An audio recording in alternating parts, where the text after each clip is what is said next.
Hello everyone. Today I am back with Ferguson and we are going to do some processing.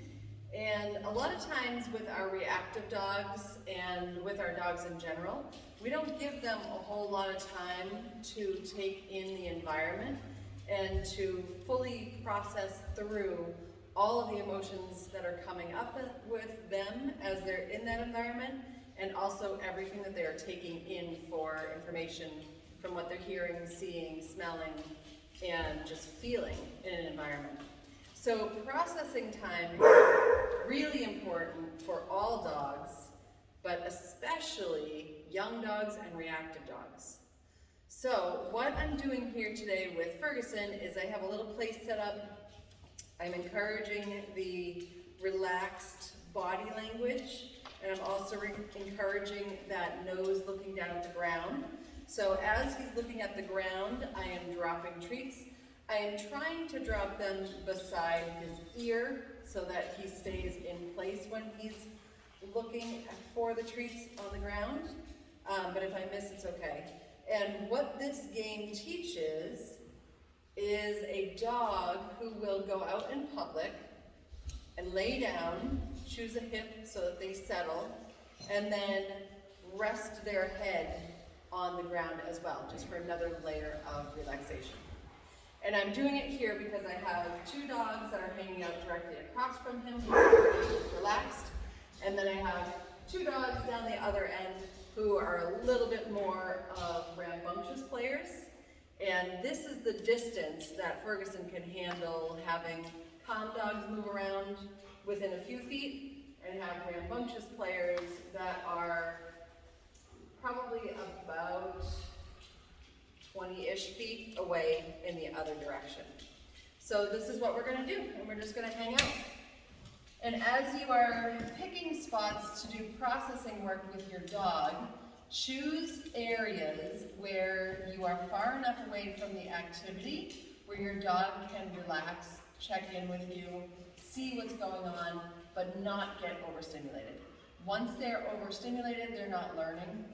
And if you want to change the reactive behavior, you want to work as much as you can when they're under thresholds like this, where they're relaxed and able to see things, look at things, look back to you, and keep their body and their mind soft and quiet.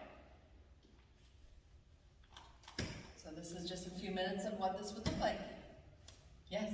So there, he's already starting, and I'm not sure if you can see it from the video, but he's already starting to rest his head on the ground, waiting for the treat, and that's exactly what I want. Yes. I'm also going to reward that, where he looks at the other dog who whined, yes, and then checked back in with me. So both things are getting rewarded right now. When he rests his head on the ground, he gets a reward.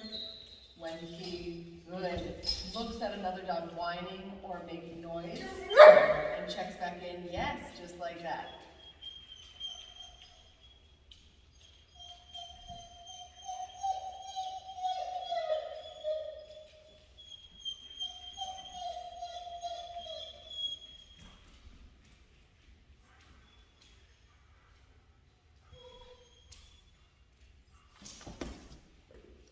So they're bounced off. I'm going to let him resettle on his own. Yes, because that is, again, another layer of him relaxing, where he's choosing to put himself back in a position where he can settle and be with me, rather than getting up and then taking off. Yes, very good, buddy.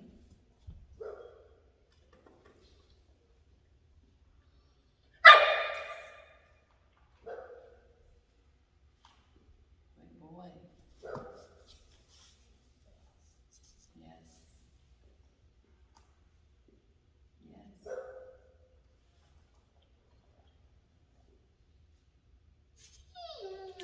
Yes.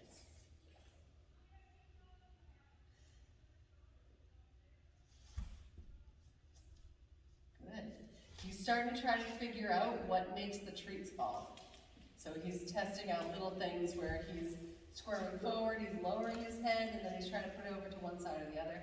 So these are all great things showing that he's thinking.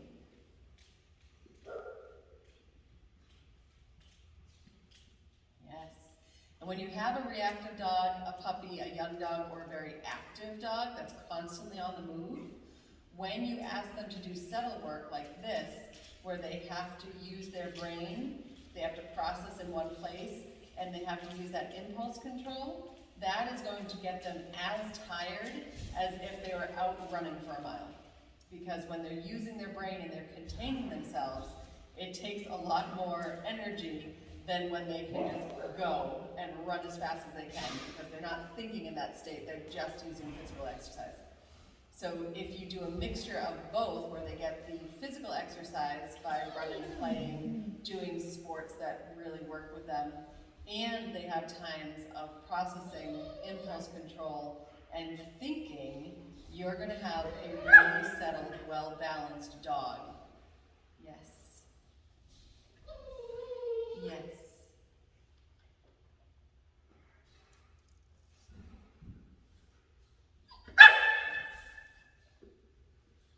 Yes.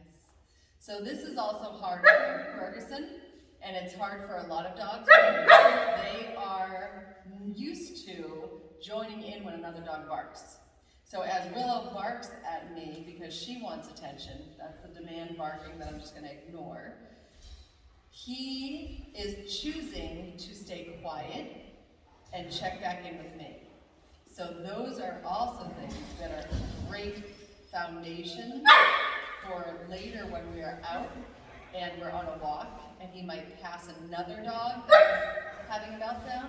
He'll be able to look at me, focus on me, and not join in with the dog's meltdown. This is where it starts, is this right here, where he sees another dog who's barking once or twice or whining once or twice, and he's working with me, getting rewarded every few seconds in the beginning for looking and not reacting.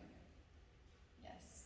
As he gets better, the treats get weaned off, but in the beginning, and in new situations, until he understands that the rules are the same everywhere we go, it's a lot of treats, it's a lot of feeding, you'll feel like a Pez dispenser, and that's okay, and then we'll go into variable rewards and changing the frequency of when we drop treats, and eventually you probably won't eat them at all.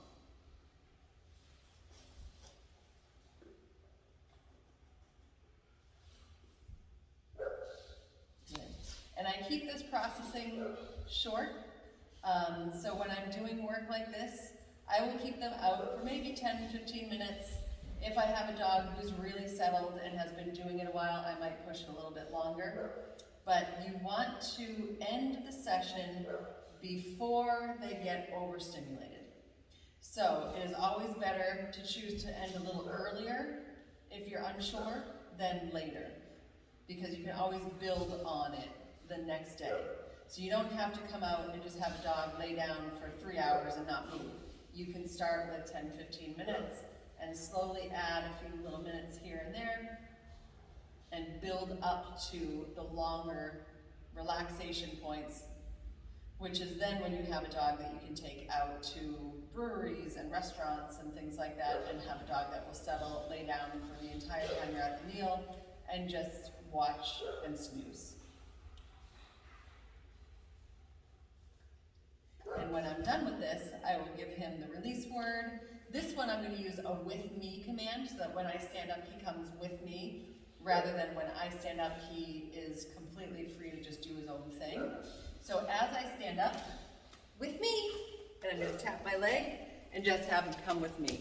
So this release off of relaxation spot and processing spot, I want it to be, you're free from that spot, but I want you to stay with me, which is why I use the with me command.